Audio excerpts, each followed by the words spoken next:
Kisah tentang penampakan hantu kepala terbang ini dialami oleh salah satu tetangga Eyang kala dia masih duduk di bangku SMA, tepatnya di kelas 3 menjelang ujian nasional. Cerita seram yang pernah dialami oleh Yulianto ini termasuk kisah paling menakutkan karena situasinya pada waktu itu tengah hujan deras sekaligus mati lampu. Seperti apa kisah Yulianto saat melihat penampakan hantu kepala terbang di lingkungan sekolahnya? Simak kisah selengkapnya berikut ini. Sebagai siswa yang telah duduk di kelas 3, wajar jika banyak kegiatan seperti tryout dan les tambahan. Demikian pula dengan sekolah tempatku belajar. Setiap hari Senin hingga hari Kamis, kami selalu dijadwalkan untuk mengikuti pelajaran tambahan khusus untuk mata pelajaran yang akan diujikan secara nasional.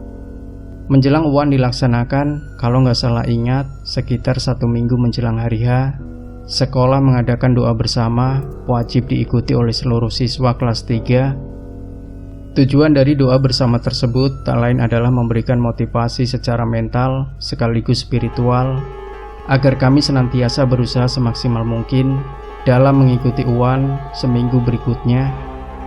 Pihak sekolah sengaja memberikan jadwal doa bersama di malam hari, sekaligus mengadakan sholat tahajud bersama, agar lebih mengena di hati para siswanya. Selain mengagendakan doa bersama, kepala sekolah rupanya juga sengaja memberikan materi motivasi semacam ESQ yang terkenal disampaikan oleh Ari Ginanjar di televisi itu. Saya masih ingat betul saat itu bertepatan dengan malam minggu di musim penghujan. Meskipun pada sore harinya lingkungan rumah dan sekolah diguyur hujan cukup lebat, namun karena kewajiban, akhirnya saya pun berangkat ke sekolah menggunakan jas hujan. Tidak banyak kegiatan yang akan aku sampaikan dalam cerita ini, namun ada satu cerita hantu kepala terbang yang menjadi satu-satunya acara yang tak pernah diagendakan. Setelah kegiatan motivasi, kami memang diminta untuk tidur di ruangan kelas yang terpisah antara ruangan wanita dan pria. Sekitar pukul 22.30 waktu Indonesia Barat, acara motivasi selesai. Akhirnya seluruh siswa menuju ruangan yang telah disiapkan sebelumnya. Namun karena tadi sore di rumah aku sempat minum kopi, rupanya mataku tak kunjung dapat terpejamkan. Jarum jam telah menunjukkan pukul 23.15 menit, di mana sebagian teman telah terlelap tidur. Namun aku dan temanku yang bernama Erik masih terjaga dan tak kunjung tertidur. Padahal sekitar pukul 1 dini hari nanti, rencananya kami harus mengikuti sholat tahajud berjamaah di masjid sekolah. Berbagai posisi tidur sudah aku coba, namun lagi-lagi aku tak dapat memejamkan mata. Sama persis dengan Erik yang terlihat masih gelisah tak bisa tidur.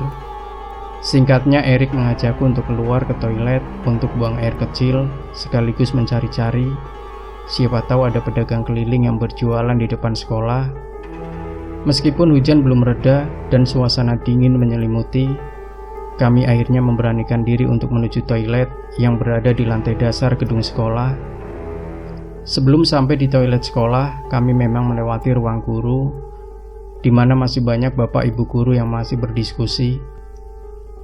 Karena melihat gelagat kami, akhirnya Pak Tumio, guru matematika, menghampiri dan bertanya kenapa kami belum tidur. Sambil menjawab pertanyaan Pak Tumio, kami pun menyempatkan untuk izin menuju toilet di samping parkiran kendaraan.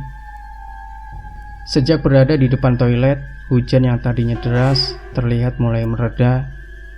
Namun suasana dingin justru semakin kami rasakan. Terlebih kami sempat mencium bau-bauan semacam bau bunga. Aku pikir itu aroma ruang toilet yang habis dibersihkan oleh pembersih sekolahan. "Rik, kamu bau sesuatu nggak?" tanyaku ke Erik untuk memastikan penciumanku. "Iya, seperti bau kemenyan terbakar," jawab Erik sambil masuk ke toilet. Bersamaan dengan masuknya Erik ke toilet, rupanya listrik di lingkungan sekolah padam secara bersamaan. Rasa takut sekaligus merinding semakin menjadi ketika Erik tak kunjung keluar dari toilet. Buset dah, ini Erik buang air kecil lama amat. Mana mati lampu lagi. Gumamku dalam hati sambil mengeluarkan HP sekedar sebagai penerang.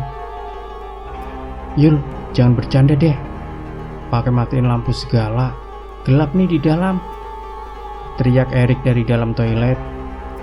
Mendengar teriakan Erik, aku pun menjawab, jika bukan ulahku matiin lampu toilet, tapi memang seluruh listrik padam. Setelah 5 menit di dalam toilet, akhirnya Erik pun keluar dengan terburu-buru dan segera menghampiriku dengan telepon genggam bersenter di tangannya. Ayo, buruan kita pergi dari sini. Bisik Erik sambil menarik tanganku dengan sedikit gugup. Tapi karena aku juga mau ke toilet, akhirnya aku stop ajakan Erik dan mengatakan jika aku juga ingin buang air kecil. Erik sepertinya menyembunyikan sesuatu dariku, tapi karena keburu kebelet, aku pun berlari kecil masuk ke dalam toilet yang barusan dipakai Erik. Belum sempat mengguyur air dari bak penampungan, tiba-tiba aku melihat bayangan wajah menyeramkan di dinding dalam toilet yang remang-remang karena cahaya dari telepon genggamku. Setengah kaget dan yang pasti ketakutan, aku segera melompat dari toilet dan berlari menuju Erik. Sepertinya Erik pun tanggap dengan apa yang aku alami, makanya kami berdua segera lari menuju ruang guru.